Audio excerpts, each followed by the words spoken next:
Bismillahirrahmanirrahim. Wasartu jawaz mashil khuffi wasartu jawazi mashil khuffi lubasuhu ba'da tuhrin. Syarat bolehnya mengusap muzah itu adalah menggunakan muzah tersebut setelah suci. Ini yang di dalil asalnya tadi gitu. Tadi ba'da lubasuhu ba'da tuhrin. Jadi setelah suci. Minal hadatsaini, dari dua hadas, maksudnya sucinya itu ya hadas kecil, hadas besar. Apa sebabnya? Lil khabaris sabiq, karena dasar hadis yang sudah terdahulu. Falau labisahu qabla ghusli rijlaihi, maka seandainya seorang itu membasuh kedua kakinya, jadi jika ada seseorang itu menggunakan khufah sebelum membasuh kedua kakinya, wa ghuslihi ma fihi, terus kemudian dia itu membasuh kakinya tadi itu dengan sudah menggunakan muzah, fihi, jadi membasuh bagian atasnya muzah, lam yajuz al-mashu, maka tidak boleh. Atau misalkan dia sudah memakai muzah terus kemudian kakinya dibasuh, digerojok dari atas, padahal memakainya dalam kondisi hadas, jadi kondisi menyandang hadas, maka lam yajuz al-mashu illa ayyan si'ahuma. Jadi harus tanpa kecuali, jadi harus melepas muzah dulu. Jadi muzahnya dilepas dulu, jadi muzahnya dilepas dulu. Terus kemudian dilepasnya dari mana? Mim maudhi'il qadami. Paling tidak melepasnya itu adalah dari tempatnya kaki, dari tempatnya telapaknya kaki. Jadi paling tidak, meskipun tidak dilepas semuanya, paling tidak akan lepas dari tempatnya kaki. Sampai bayangkan sepatu misalkan, jadi diangkat, paling tidak itu maudhi'il qadaminya itu sudah terangkat. Jadi ada jarak antara bagian alasnya muzah dengan telapak kakinya, batasan seperti ini namanya. Jadi mimaudhi'il qadami. Tsumma yudkhiluhuma fihi, baru kemudian itu setelah dibasuh baru kemudian memasukkan lagi ke dalam muzah. Maka dalam kondisi seperti itu mencukupi.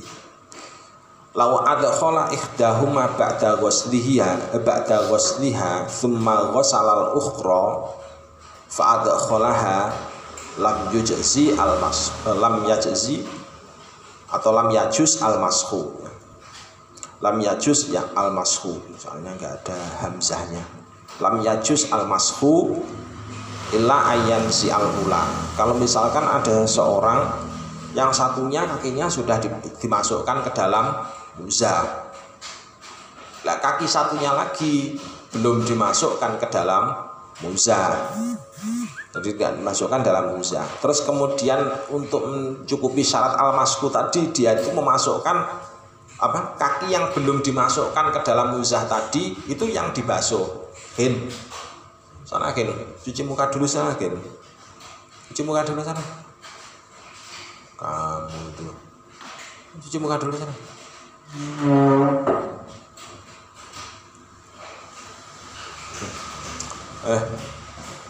Jadi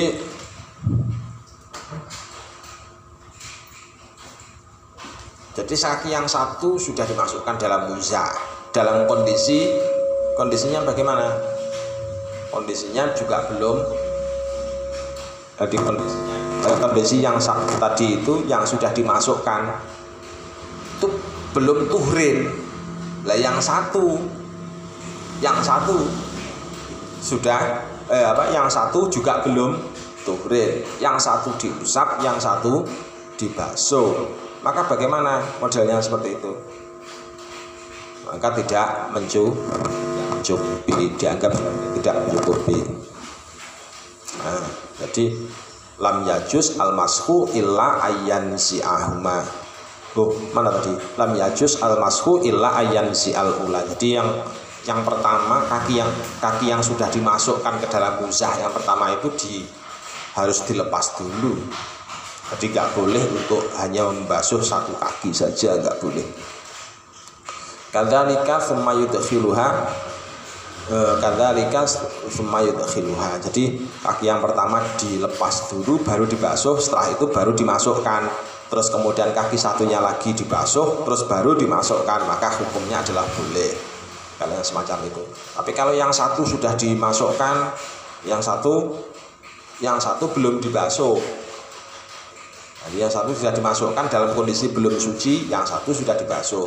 Yang satu diusap, yang satu dibasuh, tidak boleh basuh salah satunya. Terus walau ghusalaha fi saqil khuffi tsumma adkhalaha fi mawdi'il qadami jaza al-mashu. Kalau misalkan ada seseorang yang membasuh khufah fi saqil khuffi betisnya khuf itu berarti bagian mana? Berarti bagian belakangnya ya, berarti bagian belakangnya muzah. Berarti kita bisa membayangkan seumpama sepatunya hansip ya, sepatunya hansip itu sepatunya tentara. Bagian belakangnya terus dalam kondisi semacam ini tadi batasannya bagaimana batasannya tadi? Bahwa fi saqil khuffi tsumma adkhalah. Jadi kakinya diangkat. Jadi maksudnya kakinya diangkat dari tempatnya yang sehingga berjarak antara telapaknya khufah dengan telapak kaki itu berjarak. Berarti kan ada ruang kan ya. Bayangkan sepatu lah namanya. Kan ada ruang kan ya. Nah, dalam kondisi semacam itu terus kemudian kok dibasuh. Lah dilawu wasalaha fi saqil khuffi tsumma adkhalahuma. Jadi setelah dibasuh dalam kondisi seperti itu terus kemudian dimasukkan.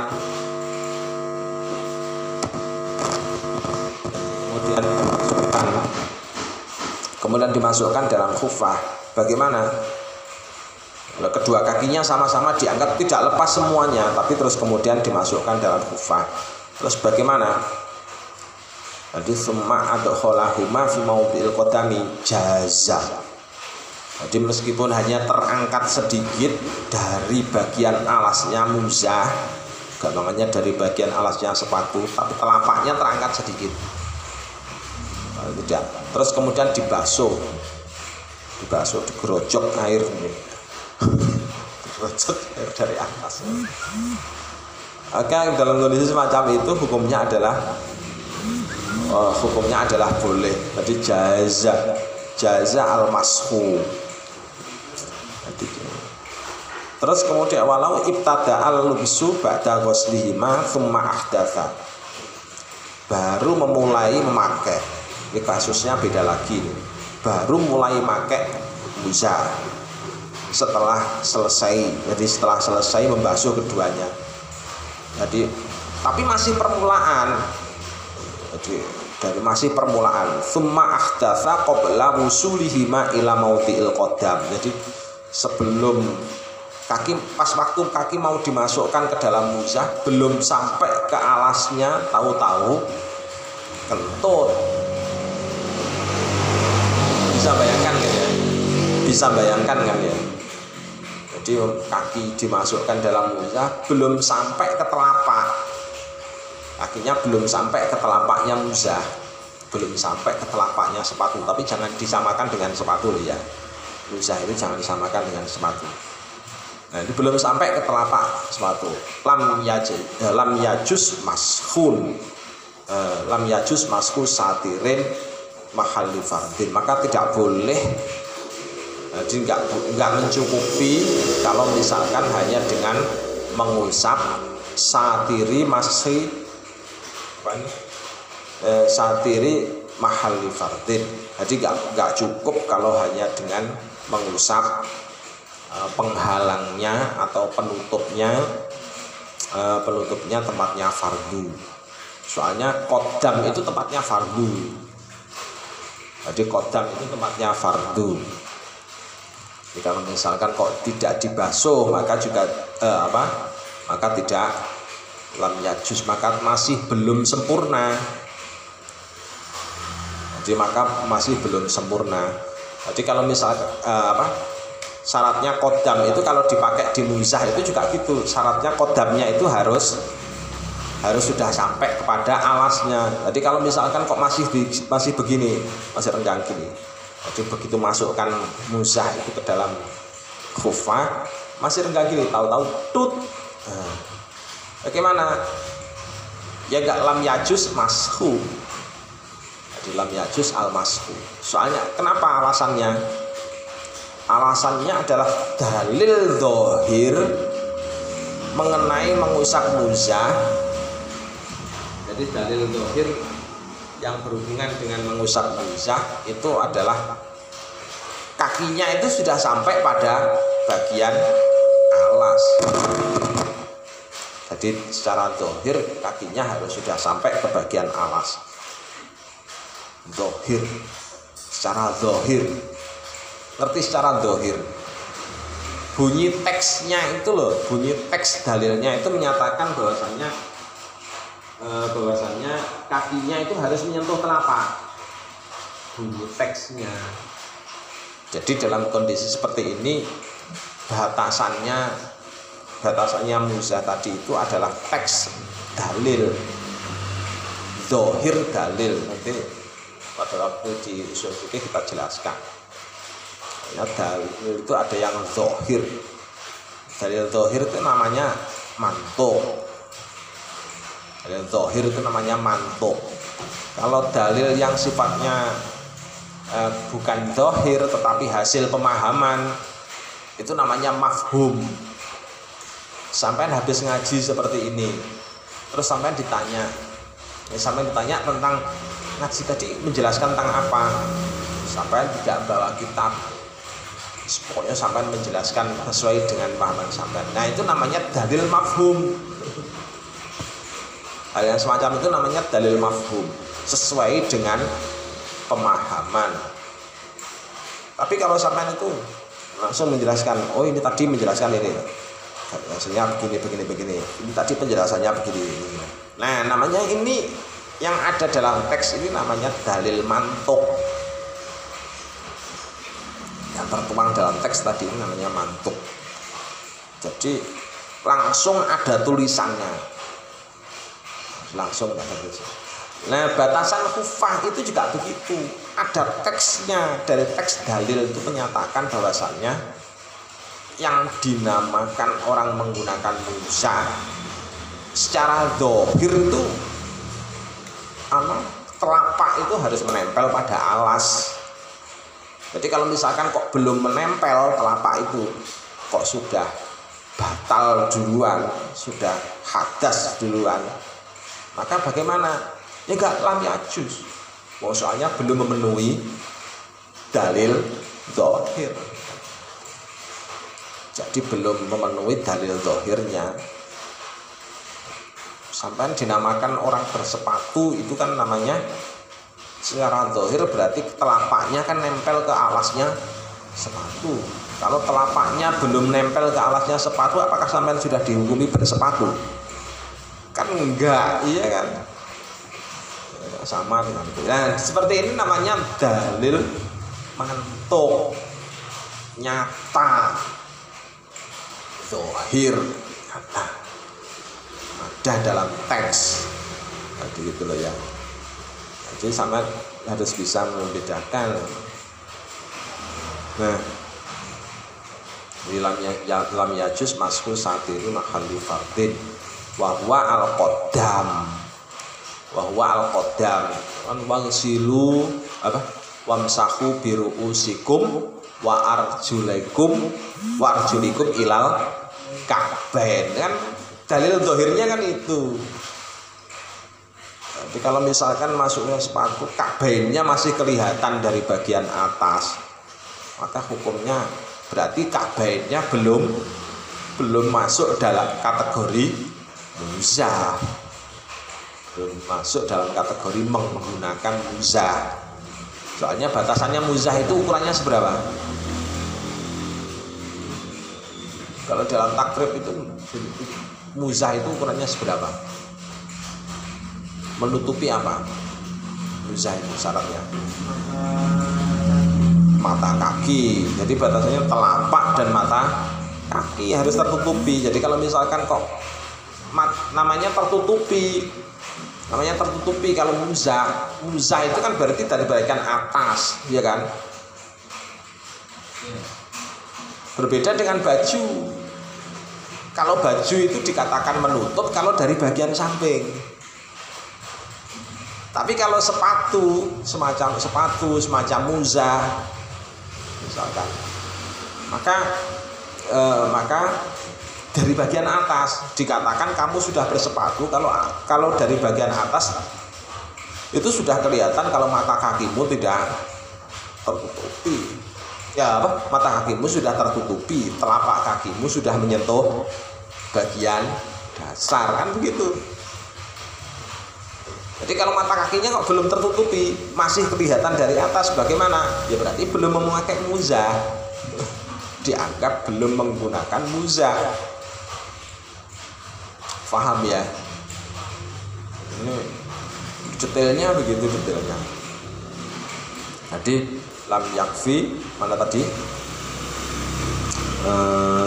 Lam yajus mashu satiri mahali fardin wa huwa al-qaddam bi ka'baihi min kullil jawanibi. Jadi min kullil jawanibi bi qaidin zidduhu bi qawli. Jadi harus dari segala arah enggak. Kalau masih kelihatan maka belum cukup untuk hanya membasuh atau mashu satir, ya, enggak cukup. Di muzah tadi itu menjadi, kalau dipakainya kok sebelum bersuci, namanya bukan muzah lagi, tetapi namanya menjadi apa? Menjadi satir. Ya kan? Ya muzah kalau misalkan kok belum dipakainya kok belum dalam kondisi suci, dalam kondisi yang mencukupi, maka namanya jadi apa? Ya ini menjadi satir, penghalang apa? Ya penghalang sampainya air kepada kulit. Jadi kan begitu. Namanya bukan lagi khufah. Gitu. Lamin a'la fayakfi wasiun yurol qodam min a'lahu aksu satiril aurah. Jadi lamin a'la fayakfi wasiun yurol qodam. Jadi dari bagian melihatnya tadi kecuali yang dari bagian atas. Lamin a'la fayakfi wasiun yurol qodam min a'lahu aksu satiril aurah li'anna lubsuhuna min asfal wa thamma min a'la ghaliban walau kana bihi takharruq fi mahallil fardi darra. Jadi kalau misalkan khufahnya kok luas, lebar, terus mata kakinya kelihatan dari atas, bagaimana? Dianggap sudah cukup ya, lamin a'la. Jadi dianggap sudah cukup. Kalau memang muzahnya itu lebar, yang jelas itu kedua mata kaki itu sudah tertutupi. Jadi kedua mata kaki sudah tertutupi. Yang tidak boleh itu kalau dari bagian bawah qodam itu terjadi robek atau mingkulil jawanibi. Mingkulil jawanibi itu berarti dari setiap sisi. Kok ada robek? Berarti bagaimana? Kalau ada robek, kalau sampai kelihatan kulit, maka hukumnya batal. Pakai muzahnya batal. Muzahnya harus dilepas, berarti tidak boleh masku lagi. Berbeda dengan aurat. Kok berbeda dengan aurat itu bagaimana maksudnya? Di situ kan disampaikan aksu satiril aurah li'annal lubsa guna min asfal. Aksu satiril aurah. Kalau satiril aurah kan berarti hanya cukup dari sisi. Kamu sholat, terus kemudian sholatmu sudah menutup aurat seperti ini. Nah, tahu-tahu pas waktu kamu sujud, sarungmu kan terbuka. Sarungmu terbuka, kelihatan orang dari belakang. Kelihatan apanya? Ya, yes, kelihatan itunya. Terus bagaimana? Nah, kelihatan batasannya lutut apa? Batasannya aurat itu lutut kalau laki-laki. Lutut sampai pusar. Nah, yang kelihatan dari belakang, yang dari belakang itu kan paha. Ya, paha paling tidak. Kalau nggak paha ya itunya yang kelihatan dari belakang. Terus gimana? Apakah itu sudah memenuhi? Sudah menutup aurat atau bukan? Kalau dari aurat itu, dari kuncinya adalah sudah memenuhi. Kenapa? Karena itu min asfal. Kelihatan tadi sarung yang bagian baju ini kan namanya min asfal. Asfal dari bagian bawah. Saman sholat di panggung. Ada orang di bawah, panggungnya terbuat dari papan. Kelihatan ada ruangnya. Nah, ada orang duduk-duduk di bawah, lihat sampean sholat di panggung. Nah, tahu ada lonceng. Misalkan bagaimana dengan auratnya? Kalau melihat dari ini tadi, karena itu min jihatil asfal nggak masalah. Sudah mencukupi auratnya. Sudah mencukupi. Tapi kalau lamin asfal, kalau min jawanib, nah ini yang bahaya. Kalau min jawanib itu sholat, terus kemudian sarungnya lubang. Nah, orang melihatnya itu tidak dengan jalan mentongi, istilahnya kalau orang Jawa bilang. Diperhatikan betul. Wah, lubang sarungnya. Kelihatan kulitnya waktu begini. Nah, itu berarti sudah dihukumi sebagai menutup terbuka auratnya apa enggak? Tidak, belum. Dia belum terbuka, belum dikatakan terbuka auratnya. Beda kalau misalkan ada orang melihat sekilas ini. Kok tahu-tahu ada lubang dan bisa melihat kulit. Maka bagaimana? Hukumnya sudah termasuk menutup aurat atau belum? Sudah belum bisa menutup aurat. Sama dengan orang memakai baju tembus pandang.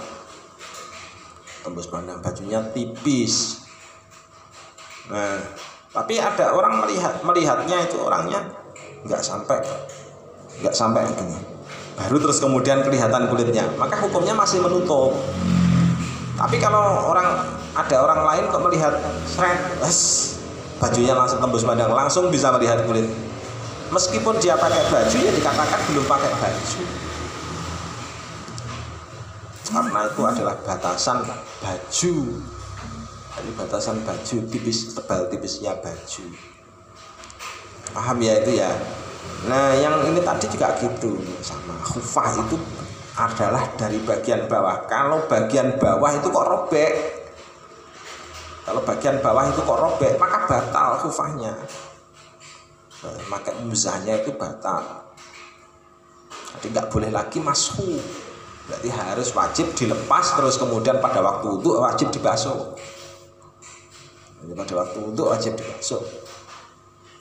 Apa sebabnya? Karena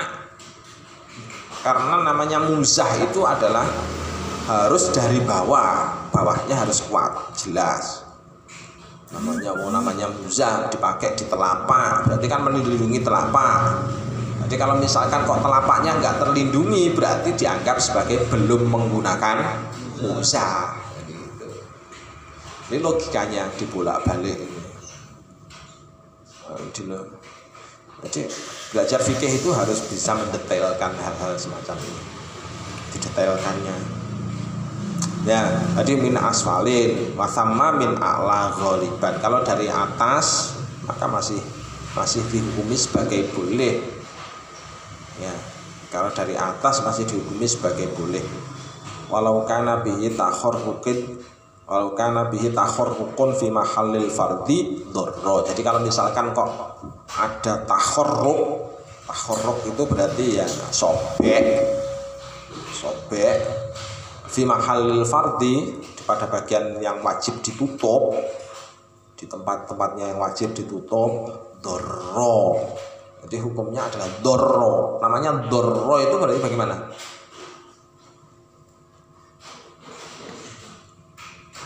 Dorro itu maksudnya bagaimana ini? Ya bahaya terhadap wudhunya, status wudhunya tadi. Jadi dia sudah nggak boleh untuk mengusap lagi, jadi gitu. Dorro. Jadi dia sudah nggak boleh untuk mengusap lagi. Kenapa? Mahalul fardinya tidak terpenuhi. Mahalul fardinya tidak terpenuhi. Walau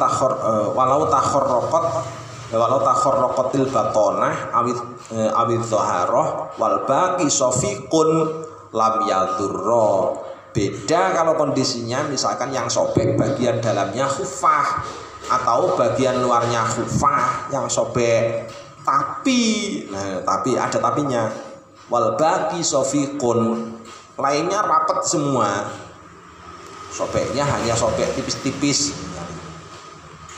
yang lainnya rapat semua, maka bagaimana? Ya lam yadurro. Wa illa dorro. Kalau misalkan kok nggak sofikun, nggak rapat yang lain, ya dorro. Nah, itu ya dorro. Walau takhorrokota fi min maudhi'aini ghairi mutahadhiyaini lam yadurro. Jadi kalau misalkan ada dua sobekan, jadi dua-duanya sobek min maudhi'aini, jadi dua-duanya sobek dari dua tempat. Ghairi mutahadhiyaini, tapi tidak tembus pandang. Ghairi mutahadhiyaini lam yadurro. Kalau enggak tembus pandang ya lam yadurro. Soalnya tujuannya khufah kan tujuannya untuk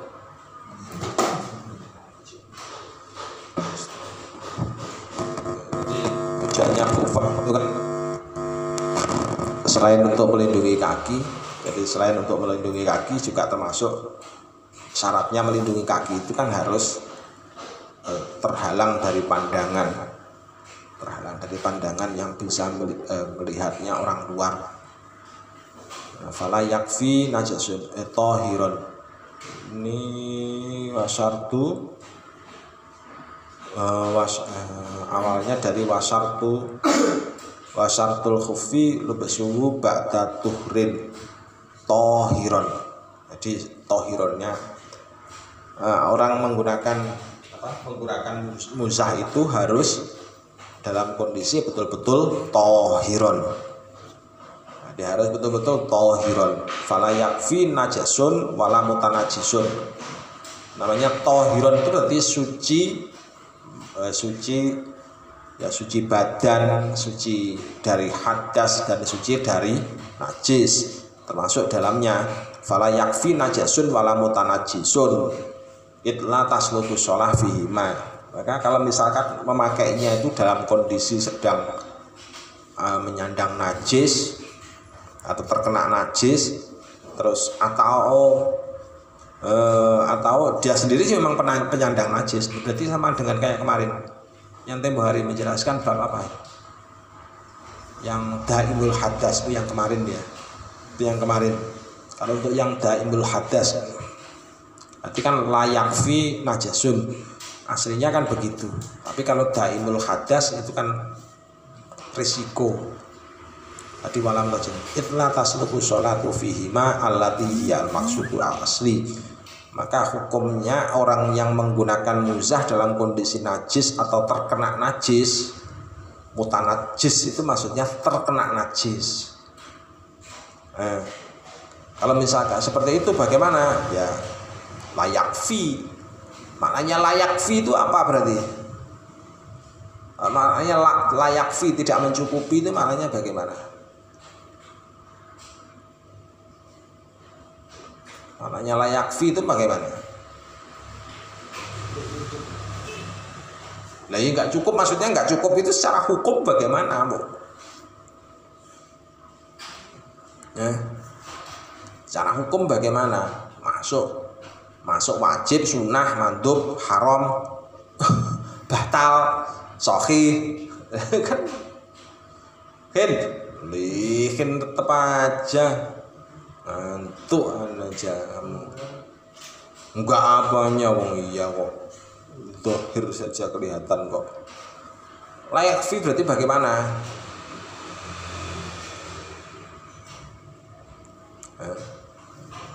Pengaruhnya bagaimana layak fi itu? Ya layak fi itu berarti ya memakainya itu tidak memenuhi syarat. Ya, layak fi berarti tidak mencukupi, maksudnya adalah tidak memenuhi syarat. Syarat dalam menggunakan muzah. Padahal syarat dalam menggunakan muzah itu kan harus tuhrun gitu kan. Berarti maknanya layak fi itu berarti tidak terpenuhi syarat. Jadi tidak terpenuhi syarat. Kalau tidak terpenuhi syarat kalau tidak terpenuhi syarat bagaimana? Ya, kullu ma la yajtami'u fihi syartu warruknu. Artinya apa itu? Batil. Jadi maknanya batil layak fi itu. Jadi maknanya layak fi itu adalah batil. Batil itu apa? Batal. Jadi gitu batil. Jadi kullu ma la yajtami'u fihi syartu warruknu fahuwa batilun. Jadi kalau tidak terpenuhi syarat dan rukun berarti batil. Jadi maknanya layak fi di situ berarti sampai harus bisa membedakan, harus larinya langsung ke sana. Larinya itu langsung ke teori usul fikihnya. Jadi ada as-shahih, ada al-batil. As-shahih itu kullu ma yajtami'u fihi syartu war ruknu. Segala sesuatu yang di dalamnya itu antara rukun dan syarat terpenuhi semua. Wudunya terpenuhi, rukun sholatnya terpenuhi, berarti sah sholatnya, kan begitu, sahih. Kalau wudunya tidak terpenuhi, sholatnya terpenuhi, bagaimana? Batil. Kenapa?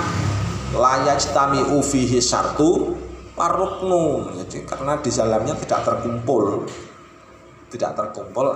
antara syarat dan rukunnya, nggak klop. Karena nggak klop ya akhirnya kemudian batil. Layak fi nyebutnya kalau dalam fikih. Jadi kalau misalkan kok sampai nanti kok ketemu istilah-istilah semacam ini berarti harus bisa menguraikan.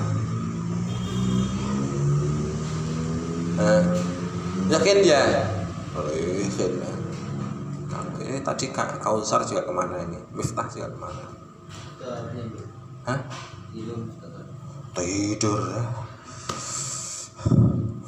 Laisal marot illal ma' dawa'uhu. Laisal marot illal ma' dawa'uhu. Ayyul marot fahuwa maradun naum.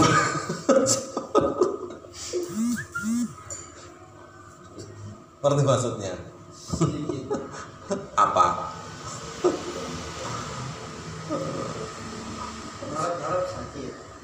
Terus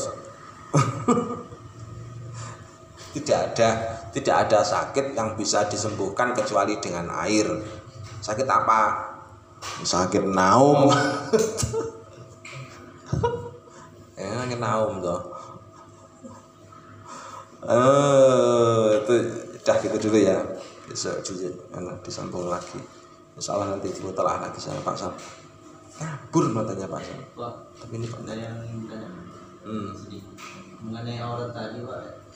Saya pernah juga mendapatkan pertanyaan yang masalah orang waktu sujud aurat yang di paha belakang juga. Ini batasan kita melihat ataukah orang yang melihat aurat tersebut? Apakah kalau kita memandang kan ini sudah batasan kita sudah terpenuhi, ataukah dari teman-teman yang ada di belakang waktu saya sujud kok masih nampak di paha belakang? Ya, batasan kita, batasan minjawanib. Pada waktu kita berdiri minjawanib itu nggak bisa melihat, maka itu sudah dianggap sebagai menutup aurat. Ya, kalau pada waktu sujud kan dari belakang, berarti kan dari ibaratnya sama kayak dari bawah. Sama dengan orang sholat di panggung. Panggungnya itu ada papannya yang ada lubang-lubang anginnya. Sampai ada di bawah melihat ke atas. Glonteng, ternyata ada lonceng nyasar di sana. Terus bagaimana? Ya, karena itu berasal dari sisi bagian bawah, maka bisa dihukumi sebagai tidak batal. Apa sebabnya? Karena yang namanya satrul aurah itu berarti tidak kelihatannya adalah dari samping. Beda dengan khuf tadi, kalau musah itu harus dari bawah. Dari bawah harus gak kelihatan. Kalau dari bawah kok kelihatan? Dari bawah kelihatan. Misalkan sampean pakai muzah, terus sampean sholat di atas, sholat di atas misalkan, terus sampean kelihatan, ternyata muzahnya sobek, kelihatan dari bawah. Bagaimana dengan sholatnya? Sholatnya batal. Apa sebabnya? Karena berarti mengusapnya nggak sah. Kalau mengusapnya nggak sah, wudunya tidak sah. Kalau gini kan, ini masih menjelaskan batas-batasnya wudhu. Kan ada durung dengan orek, bambu. Terus tidur di situ dengan punya wudhu. Tidurnya seperti ini, tidak berubah. Tapi tidur di atas bambu di situ, yang lubang-lubang, tangga batas gitu. Ya, halaqatul duburnya itu bagaimana? Halaqatul duburnya itu termasuk ada yang termasuk disebut mumakinin, tetap ada di tempat apa enggak? Kalau ternyata halaqatul duburnya enggak netep di tempat, istilahnya halaqatul dubur itu maksudnya apa? Kan lubang dubur, batasannya kan itu secara dohirnya. Lubang dubur itu kalau misalkan kok nggak netep, kok pas ada di lubang, ya hukumnya batal. Soalnya sama dengan kayak tidak mumakkinin.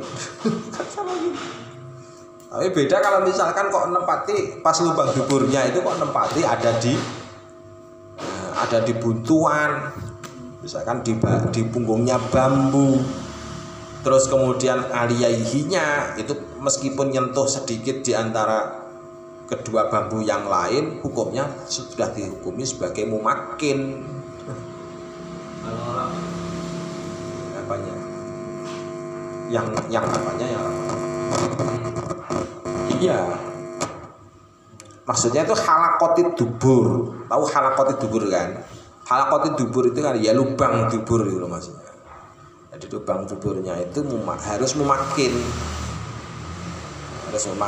Terus kemudian dua aliyahnya, apa aliyah itu? Bokong. Dua bokongnya itu Pak meski nempel di paling tidak ya kanan kirinya lah, kedua sisinya lah. ada posisinya. Tapi yang paling utama itu adalah halaqotid dubur. Nah kalau halaqotid duburnya kok ternyata ada di tempat yang tidak, jadi berada di rongganya, di jagraknya, di jalannya bambunya gulungan begini lah, kamu duduknya pas halaqotid duburnya ada di sela-sela di tengah-tengahnya, bagaimana? Nah, ya bisa batal, soalnya dianggap tidak mumakinin. Batasannya mumakin tiap hari, bagaimana batasannya? Dibaca lagi. Batasannya makin kan tiap hari sudah ada. Tiap hari. Udah ya, Allahu Akbar, Al-Fatihah.